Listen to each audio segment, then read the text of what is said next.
Hello, and welcome to Really Big Hat. My name is Jared, and this is Pokemon Stadium 2. We are back to take care of some more gym leaders in the Gym Leader Castle. Set 1, at least. So let's see if any of them today are able to give any of my Crystal Clear trained Pokemon a run for their money. Let's get right into it. Up first on today's mission list is Gym number 4, led by Morty. So let's see what kind of challenge they're going to be able to offer. The first trainer, as usual, has mostly unevolved Pokemon and/or Pokemon with low base stat totals, so it shouldn't be too much of a challenge here, but we'll treat it as a warm-up.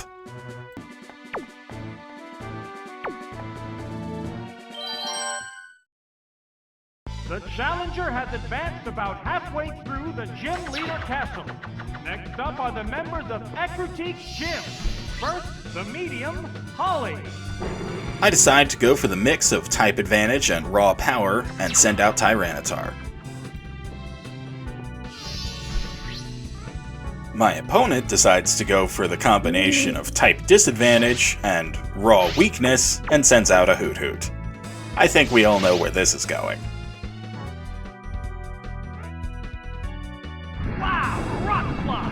It's super effective.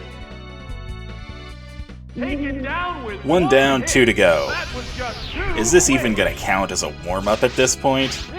We'll see. Right off the bat. Oh, it's battleground. Well, I can give them marks for trying to go with a type advantage here, but I have an answer to that, so... Whoosh, Fire Blast. A powerful blow. Whoa, KO'd by one hit. Is there any way of stopping this incredible Pokemon force? Oh, it's unknown. It's down to Pokemon. Yeah, I guess this isn't really going to count as a warm-up. I I mean, to be fair, I probably can't one-shot this unknown, but still, it's an unknown. What's it going to do? Even if it has hidden power fighting, it's not a threat. Sure enough, I don't quite one-shot it, and it does fire back with a super effective hidden power, but there's a couple of types that could be. Could be water, could be grass, could be fighting, who knows. Either way, one more attack is going to finish it off, and we're going to go on to the next battle. By the way, if you're curious in how I acquired and trained all of these Pokemon, I do go over that briefly in the first episode of this series. But the short answer is, I've been training them in Pokemon Crystal Clear, which is a crystal ROM hack with a lot of quality of life features. It has renewable resources for all the TMs, easy money farms for stat boosters, and all in all, it's just a very efficient way of training competitive Pokemon.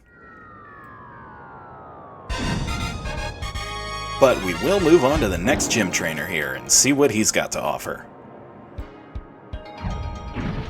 Well, between Haunter, Golbat, and Misdreavus, he has some Pokemon that don't suck, so this might actually be somewhat interesting.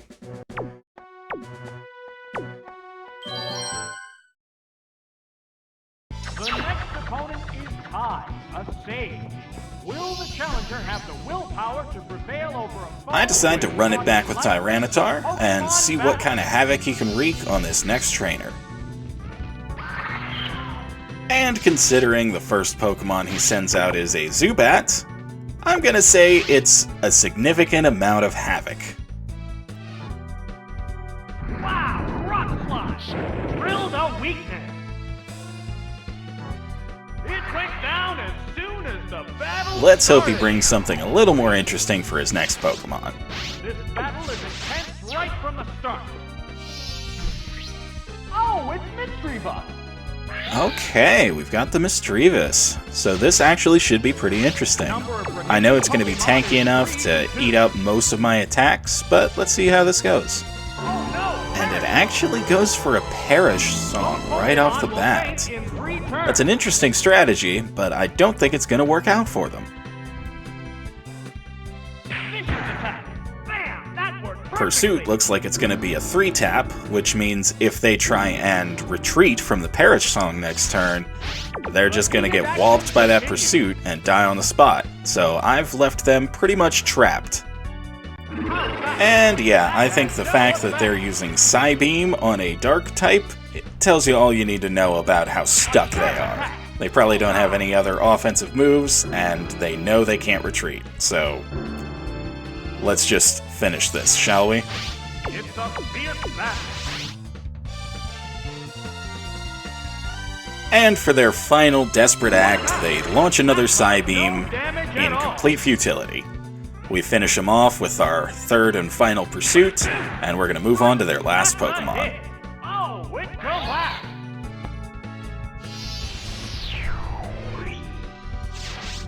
This has turned into a one-sided battle. Oh, it's Haunter! It's down to the last Pokemon now. So they send out Haunter, and our Perish count drops down to 1. They're both hanging tough. This match is completely in the bag, so I could keep Tyranitar in and see if a Rock Slide is going to be able to kill Haunter. There's a good chance it could, but I decide to play it safe and switch out. It's not something I had to do, it's something I chose to do. What'll it do? A light hit. How will this Pokemon switch affect? Anyway, my Dragonite knows Earthquake, thank you Battle Tutor, and that's gonna do it for this match. Hang on, Earthquake! Oh, major damage! There are no more remaining Pokemon! And there goes the battle! That one actually felt a little interesting in the middle there with the Mischievous. I mean, the Perish counters ticking down while I launched Pursuit after Pursuit. It at least made for a compelling narrative, if nothing else, so I'm pretty happy with that. Anyway, let's just move on to Morty, shall we?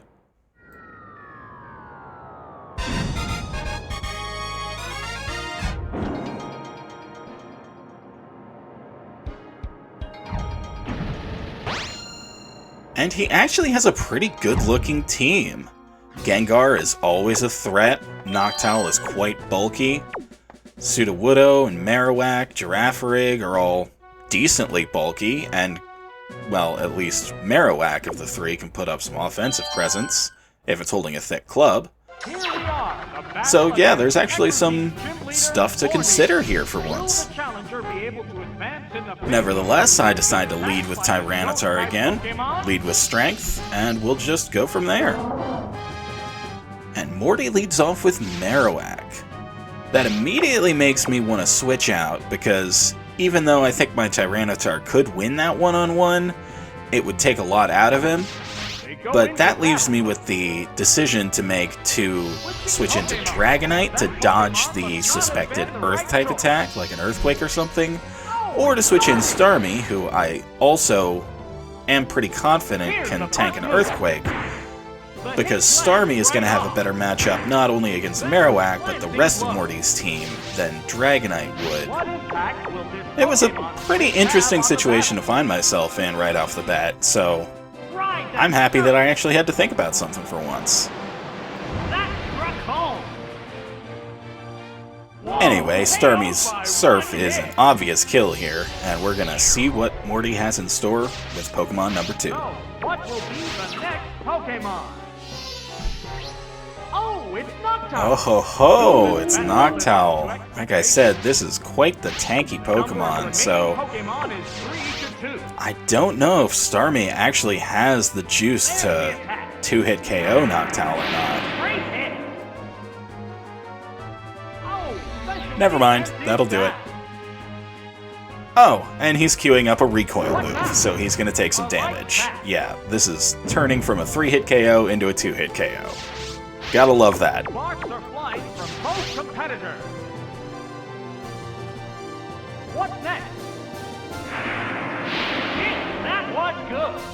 And sure enough, the second Psychic does the trick, and Noctowl is knocked out. Is there any way of stopping this incredible Pokemon force? Oh, it's Gengar! And with his last Pokemon being Gengar, as expected, this is all but over.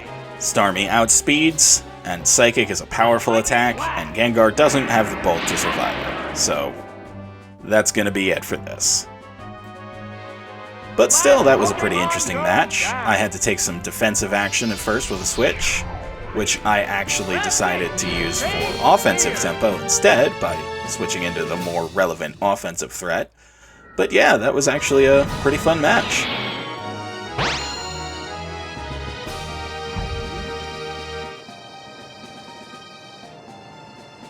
Anyway, we'll zoom right along and hit up the Cianwood Gym next, and we're going to take on Chuck.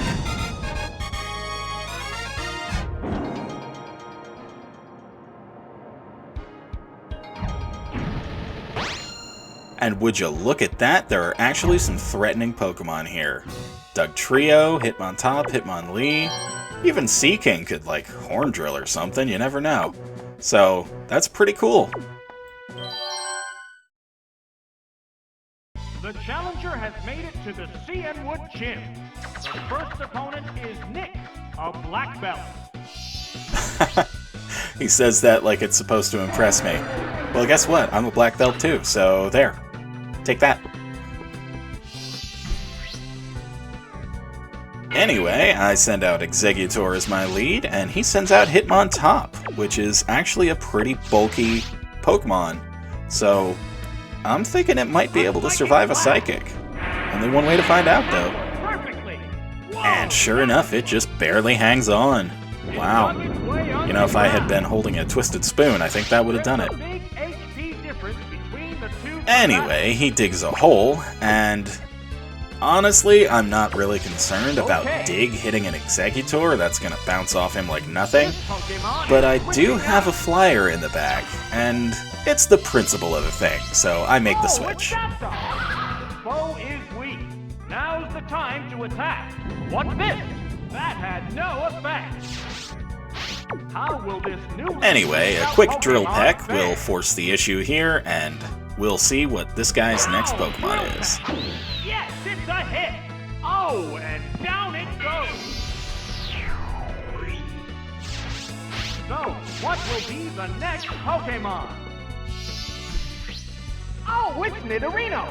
Well, Nidorino is interesting. Again, I'd be more intimidated by Nidoking, especially because it would be immune to my electric coverage, but let's fire Thunder and see what happens. Here it comes! Thunder! What impressive impact! It hung on by the skin of its Oh, it just barely hangs on there. Again, if I had been holding a magnet, I think that would have been the trick. And it fires back with a Horn Drill, which we luckily dodge, so... Ooh, bullet dodged. Right, that's a hit! Oh, it has no strength left! Is there any way of stopping this incredible Pokemon force? Oh, it's Dugtrio! Well, there's a Pokemon that's actually immune to my electric attacks. If he had switched into that last turn, that would have been slightly annoying. But still, I think a Drill Peck or maybe two can handle this, so let's just take care of our business. There it goes! Serious damage! Sure enough, just a single Drill Peck isn't going to be enough, but I don't really think this thing has anything that's going to threaten me in any significant way, especially not Scratch. So, yeah, let's wrap this up.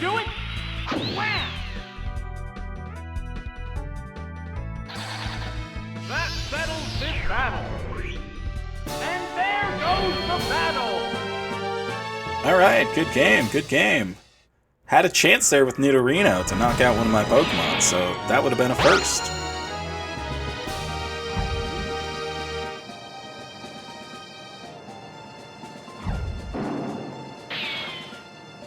Anyway, let's go ahead and take on Chuck next. Let's see what kind of team he has.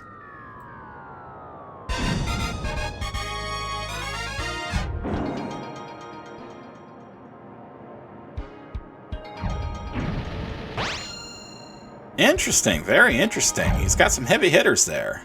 We have the Poliwrath that we expected because that's his ace. Granbull actually has a really good attack stat. Hitmonchan is pretty nice, well-rounded. The challenger Yeah, thinks the he's team got will some give hitters, it a shot. so this actually should be pretty interesting. Pokemon. Let's hope the challenger I lead with Exeggutor again because it has a good matchup against basically everything I just saw there, so we'll see how far he can get. They're ready to go.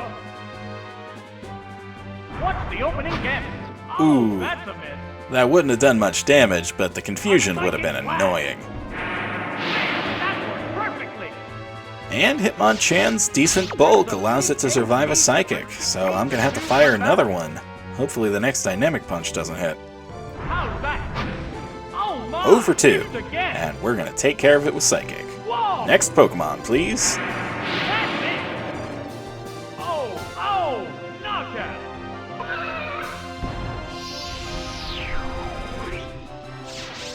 Which Pokemon will join the battle now? Oh, it's Poliwrath. Okay, so he goes straight into his ace in Poliwrath. Now this thing is also going to be bulky enough to take on a Psychic for sure, or a Giga Drain for that matter, even though it's weak to both. So I'm going to outspeed and go for a Sleep Powder, and hopefully that's going to avoid taking a Dynamic Punch and getting confused. That little nap will certainly make the action one-sided. There's the shot. Drill no weakness. It woke up. Oh, come on. Well, What'll it do? at least he missed. One Pokemon is still capable of going on, but the other one looks tired. A furious attack. Yes, it's a hit. Oh, it collapsed.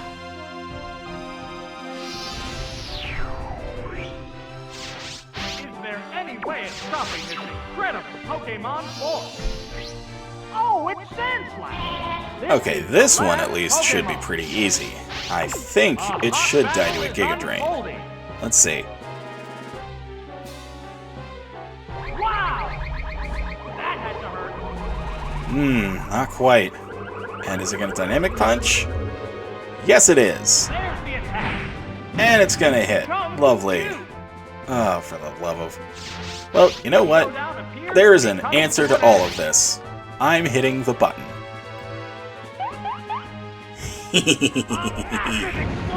Kaboom! Now, was that necessary? No, of course not. But it was fun. And at the end of the day, that is far more important. That's it. Stage clear.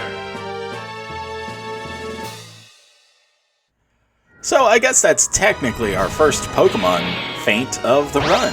So, yeah. I mean, again, it was self-inflicted and entirely unnecessary, so there's a big asterisk next to it, but still, I'll count it. Anyway, let's not waste any time, and we're gonna jump straight over to Jasmine. She's the only one in her gym, so we're just gonna take her on right away. And I think it's finally time to let our Snorlax off its leash. We're gonna wreak some havoc here.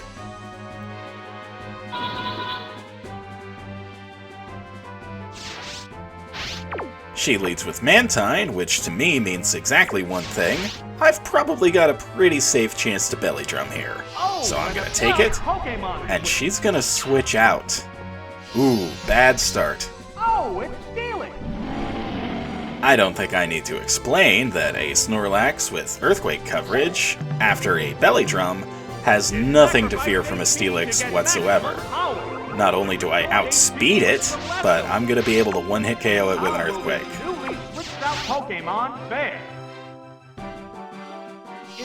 Oh, but she predicts it and she's bringing in Mantine. Well, I guess I could have thrown a Body Slam just to be safe. It still would have done massive damage and maybe paralyzed it just for the lulz, but I'm really not concerned. This is fine. That caused no damage at all. Especially because my Leftovers recovery is just going to keep stacking up. You can switch out every turn for all I care. What's this? A light hit. Oh, and Mantine Surf actually does some noticeable damage. I mean, it's nothing Snorlax has to worry about, but hey, not bad. Anyway, our belly drum boosted body slam obviously kills, so let's see what she's got coming up next. The next Pokemon needs to be prepared. Oh, it's Morty-Jasmine! Well, well, well, if it isn't one of only a few Pokemon that could hope to tank a hit from this beast at +6 attack.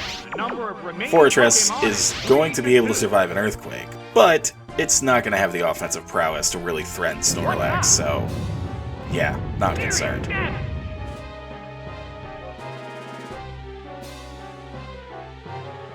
What'll it do? That was a Yeah, what's the old saying? Like water off a duck's back? This thing doesn't have a chance against me. And you know what? I'm gonna rub it in.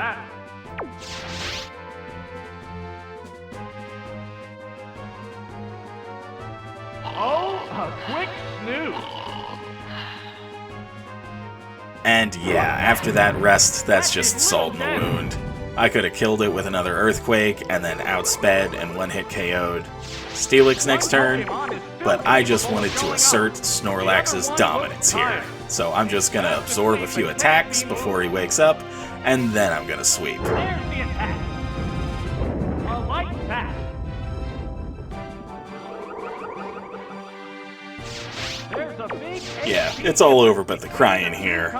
And this just goes to show you how oppressively strong Snorlax was here in Generation 2. The hit lands right off. One Pokemon is still capable of going up, but the other one... Alright, let's end this little charade, shall we? Hang on, Earthquake! That's it! Oh, it collapsed! There's only one Pokemon left to come out. The Pokeball opens to reveal its Pokemon. So one more Earthquake is going to go downfield here, and you're going to see the rare physical attack one-hit KOing a Steelix here. So savor it. It's pretty special. Bam! That worked perfectly! Yeah, that is something else, isn't it? Woo boy! Once Snorlax gets going, it is just about impossible to stop. And that's one of the main reasons I haven't actually used it in a battle up to this point. I didn't want to invalidate everything completely, any more than I already am by bringing max DV, max stat experience trained Pokemon to this. And doing that with a Snorlax, that's just... that's a hat on top of a hat, you know? Anyway, Team Rocket's gonna show up, but we're gonna ignore them for now. We'll deal with them later. I'm gonna sign off here, and I'm gonna do the same thing I did last time, and give you a quick montage of all the Pokemon I used over in Oak's lab. So until then, I'm gonna sign off here and say I'll see you guys next time. Later.